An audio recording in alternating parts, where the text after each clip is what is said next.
In Nicaragua, getting an education is sometimes easier said than done. But teachers like Selenia Hernandez are working hard to rectify the situation.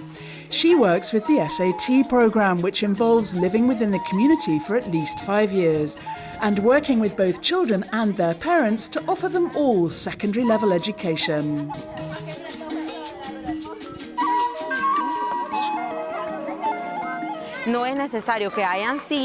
We don't need chairs. We don't need to be enclosed within 4 walls in order to learn, because walls and chairs are not the ones who are going to be educated. The ones who are going to learn are the people, and it doesn't matter where we are. In traditional schools, they talk about teaching practices, but those are occasional experiments. On the contrary, teaching practice within this new learning model is about adapting to the realities and needs of the village.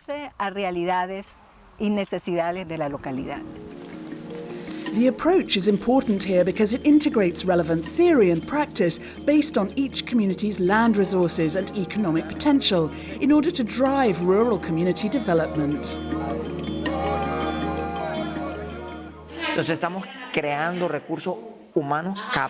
We are creating human resources, people who will be able to help develop their communities. We are training people not only to work in farming, but also in other areas like health and education.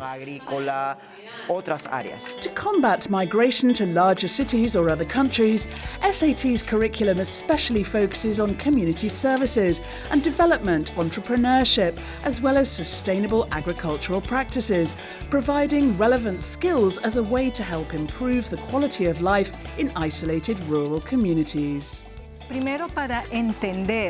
First of all, to understand the outside world, you need to understand your own. Because in your own surroundings you have experience, you live with things. Perhaps you don't have the science, but let's say we're speaking about mountains and we mentioned the Kilimanjaro. You have mountains in your own area, so it's better to learn about them first so you can adapt later and learn more.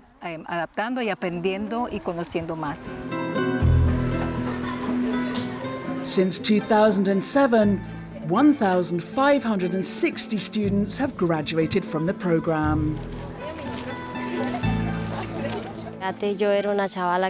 Before, I didn't pay much attention to things, but when I joined the SAT program, there were books to help us understand and make our own judgments. And that has helped me a lot, because in secondary school, I've changed a lot compared to when I was in primary school. Not surprisingly, the SAT program was a WISE Award finalist in 2013.